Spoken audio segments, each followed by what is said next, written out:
मैं हूं आबिद हुसैन शेख, आपका खैर मकदम है 4TV न्यूज। कर्नाटक एक्सप्रेस में पीएम मोदी के खिलाफ जनता का आक्रोश, लगाए गए बैनर्स। पिछले दिनों बारिश और बाढ़ ने उत्तर कर्नाटक की जनता को कहीं का न छोड़ा। कई संस्थाओं ने बाढ़ पीड़ितों के आंसू पोंछकर उनकी मदद की। केंद्र के मंत्री आए, समीक्षा करने अधिकारी आए, मगर पीएम साहब ने यहां पहुंचना तो दूर की बात है, एक छोटा सा ट्वीट भी नहीं किया। चुनाव में बार बार कर्नाटक आने वाले मोदी को बाढ़ पीड़ितों की कहां परवाह है। इन्हीं बातों को लेकर हुबली में जनता ने पोस्टर बैनर्स लगाए, जिस पर लिखा था कि स्वागत है मोदी जी का, जो कल राज्य पहुंच रहे हैं चंद्रयान कार्यक्रम के लिए, बाढ़ पीड़ितों के लिए नहीं। अब गृह मंत्री ने इन बैनर्स को देखा तो फौरन बैनर्स को हटाने का आदेश दिया है, मगर जनता अपना दर्द मीडिया से बयान कर रही है। बाढ़ में लापता लड़के की लाश बरामद। पिछले दिनों बारिश और बाढ़ ने काफी नुकसान पहुंचाया। कई लोगों के घर उजड़ गए तो कई लोग लापता हुए। ऐसे ही लापता लोगों में बेलगाम जिला अतनी तालुका के इंगड़ गांव ग्राम का 13 साल का युवक बसवराज कांबळे, जो 7 अगस्त से लापता था, कृष्णा नदी के कहर का शिकार हुआ। ग्राम के अशोक नामक व्यक्ति के खेत में सड़ी हुई लाश बरामद हुई है। अतनी पुलिस थाने में मामला हुआ है दर्ज।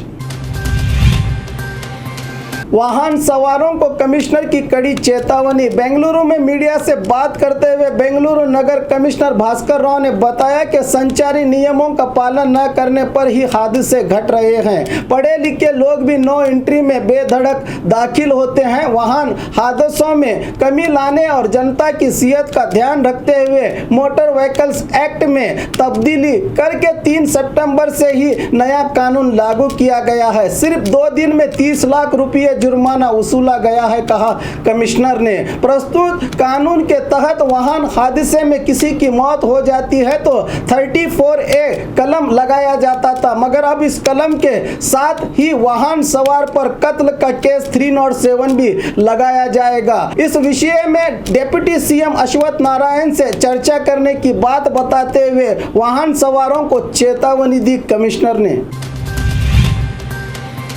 कोडगु में मूसलाधार बारिश, जनजीवन अस्त व्यस्त। सिर्फ 1 महीने पहले ही कुदरत ने अपना जलवा दिखाया था, अब फिर वही तेवर नजर आ रहे हैं। कल से कोडगु जिले के तूफानी बारिश हो रही है। मड़केरी भाग मंडल का त्रिवेणी संगम, आयंगर रोड, यहां तक के भाग दंडेश्वर देवस्थान पानी में डूब गया है। यहां का हारंगी डैम पानी से भर गया है, जिसके कारण 15,000 क्यूसेक पानी छोड़ा जा रहा है। स्कूल कॉलेजेस को छुट्टी दी गई है। पहले के बाढ़ पीड़ितों को संभालने में सरकार अब तक नाकाम रही है। अब नए पीड़ितों को क्या परिहार मिलेगा?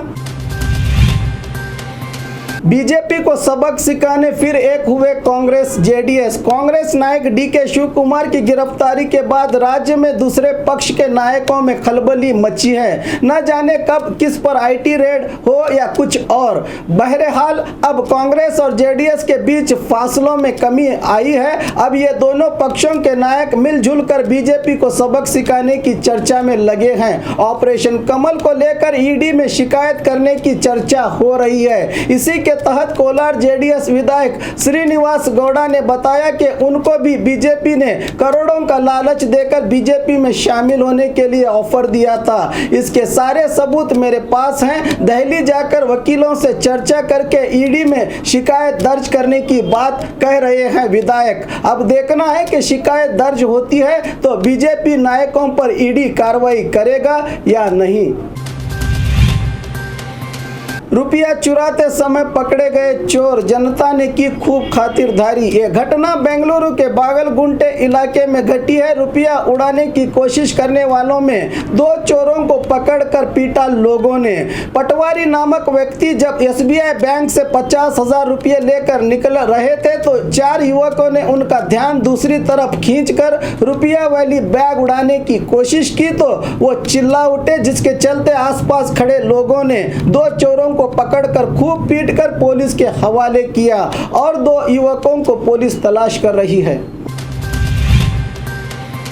केंद्र सरकार से राज्य सरकार का प्रस्ताव 39,000 करोड़ के अनुदान की मांग। पिछले दिनों राज्य में हुए बारिश और बाढ़ से हुए नुकसान का अंदाजा लगाते हुए सरकार ने कुल 39,000 करोड़ रुपयों की मांग केंद्र सरकार से की है। इसकी जानकारी देते हुए रेवेन्यू मिनिस्टर आर अशोक ने बताया कि 8,88,000 एकड़ जमीन, कुल 21,818 किलोमीटर रास्ता, 2,47,628 घर, 2,193 ब्रिज, 1,550 पानी की टंकियां और 10,888 सरकारी इमारतें बर्बाद हुई हैं, जिसके लिए अनुदान मांगने की बात बताई आर अशोक ने।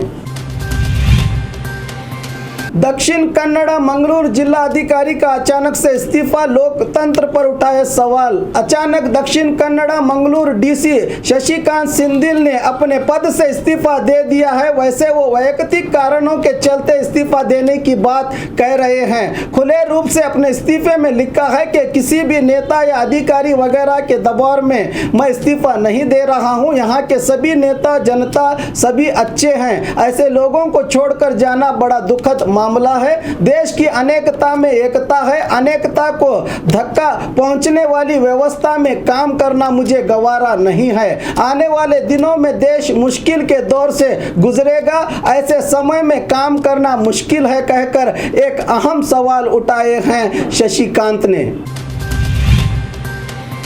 और खबरों के लिए देखते रहिए 4 टीवी न्यूज़ कर्नाटक एक्सप्रेस।